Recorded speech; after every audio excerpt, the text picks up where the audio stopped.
이 책 보니까 100개의 질문 키워드를 이렇게 풀었더라고요. 네. 나라에서 매번 강제로 시키는 그 검진을 활용을 하면 아이를 키우는 데 많은 도움을 준다 이 얘기를 하셔가지고. 네, 맞아요. 근데 진짜 실제 부모님들도 안 해도 되는 거 아니야? 뭐 이렇게 알고 계시는 분들도 꽤 있으신 것 같아요.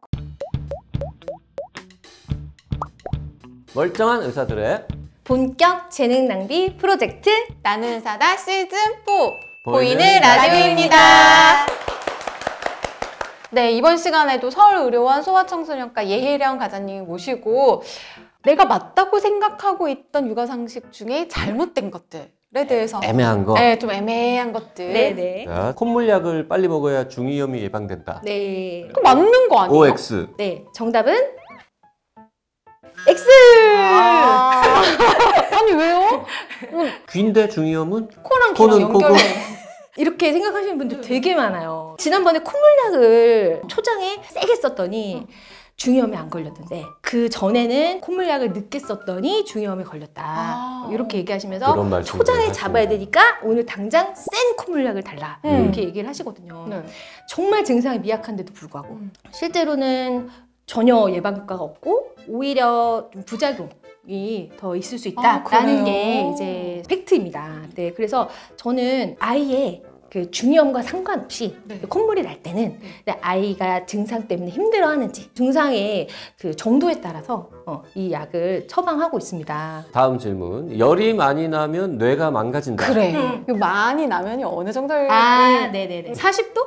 할까요? 또 40도는 망가질 것 같진 않은데? 그럼 42도? 아, 그건 좀 망가질 것 같아. 아이들한테 열이 많이 난다, 고열이다 라고 하면 보통은 39도 이상, 39도, 40도 경우가 네네. 많잖아요. 그래서 저는 그걸 타겟으로 사실 쓰긴 했어요. 아. 네, 이거를. 네. 39도 정도에서는 안 망가질 안 거예요. 망가질 네, 것 이제 42도.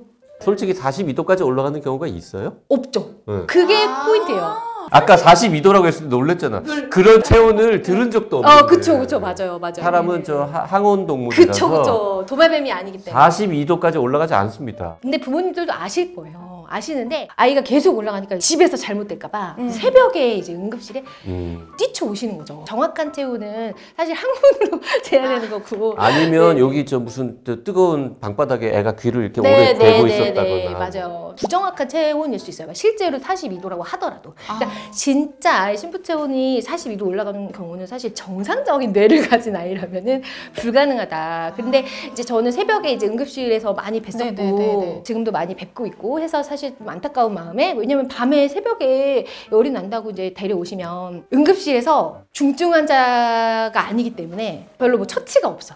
네, 그러니까 해열제만 가지고 그냥 돌아가시라 이렇게 설명하고 이제 보내거나 이런 경우가 많아가지고. 그럼 또 부모. 그쵸. 너무 걱정되는데 아이가 잘못되면 어떡하냐 걱정이 많으신 분들이 많거든요. 근데 어쨌든 42도가 넘으면, 실제로 42도가 넘으면 뇌 손상이 있을 수는 있다. 네, 장기 손상이 있을 수는 있지만 그럴 일이 그냥 단순 바이러스 감염, 단순 세균 감염으로는 일어나지 않는다는 거. 네, 그래서 아이가 열이 날 때는 온도에 너무 예민하게 계속 반복해서 체크하는 것보다 39.6도? 네. 7도가 됐어. 이런 걸 하지 말라는 거죠. 그거보다는 아이의 상태를 지켜보시면서 아이가 잘 자고 있으면 큰일이 없다. 그래서 그 다음날 이제 소아과 진료 보셔도 충분하다고. 요거는 뭐예요? 아이 체온은 손발을 만져서 확인한다.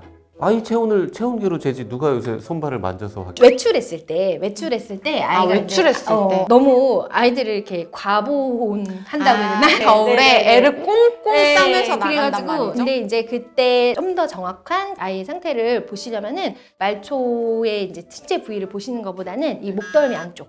아이가 이제 너무 꽁꽁 싸고 있으면은 겉에도 조금 미지근하거나 차가울 수 있는데 목덜미에 땀이 가득 있는 경우도 있어요. 실제로는 굉장히 아이가 과보온이 된 상태로 너무 덥구나 얘는. 네, 그래서 엄청 보채고 울고불고 하는 평상시보다. 손이 좀 차가워도 걱정하지 말고 네네네. 더 싸매려고 하지 말고 네네네네. 목덜미나 좀 몸통을 만져봐라. 그쵸.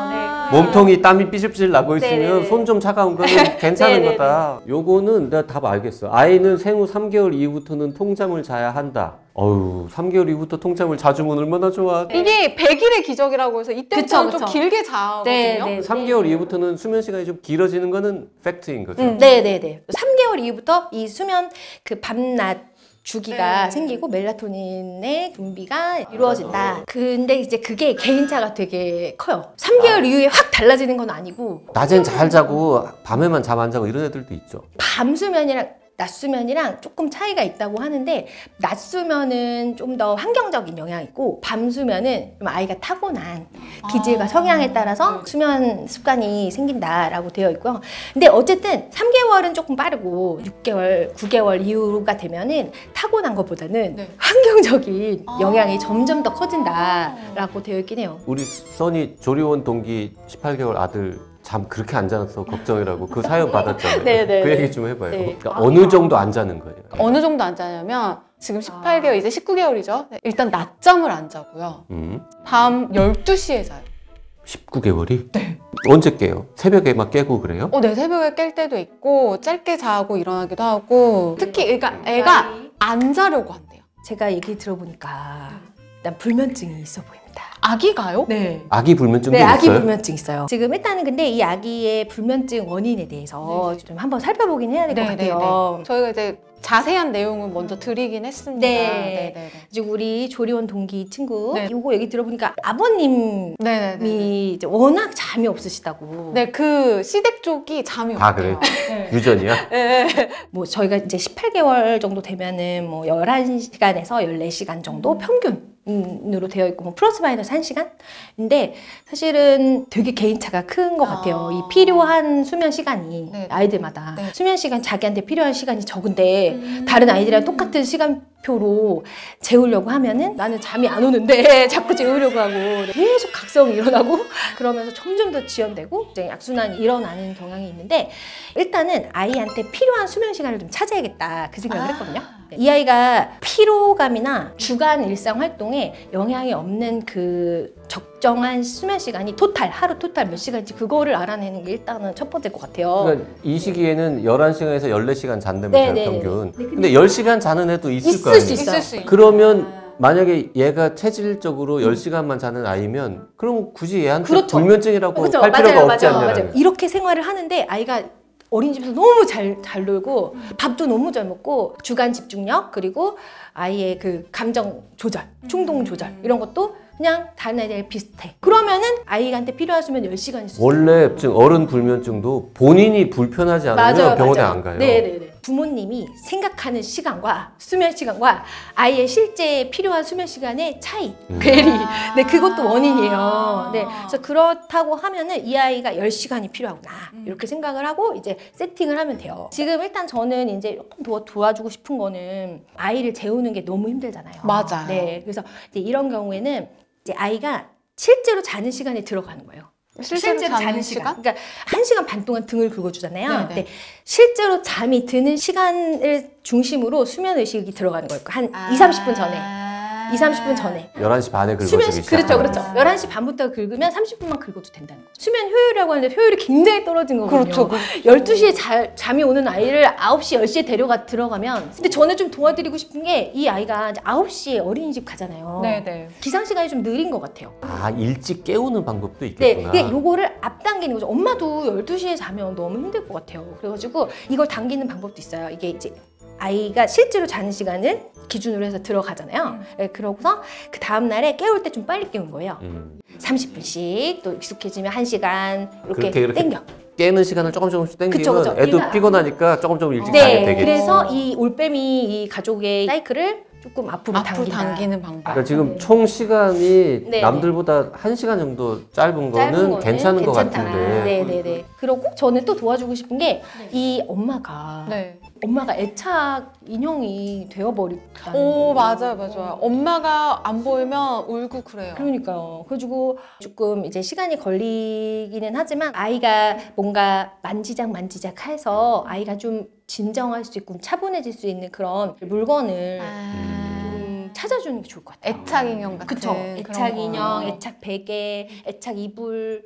아이가 좋아하는 게 있을 거예요. 엄마를 찾으면서 울 수는 있어요. 근데 이 울음이 수면 교육의 중간에 이제 보이는 아이들의 울음은 아이의 뭐 정서나 애착이나 이런 거에 영향이 전혀 없다고 알려져 있어요. 네. 이제 뭐 손을 잡아주고 등 네네. 긁어주고 하는 거 너무 힘들다 하는데 남편이 잠이 없다면서요. 네. 남편한테 하라 그러고 본인은 그냥 넘기고. 일찍 자면 안 될까요?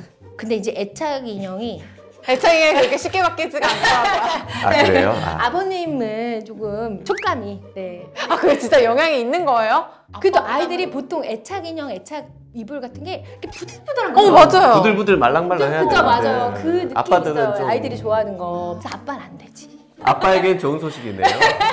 네, 오늘은 요즘 부모 육아 정석이라는 책을 최근에 내신 서울의료원 소아과의 예혜련 선생님께 이런저런 이야기 들어봤습니다. 고맙습니다. 감사합니다.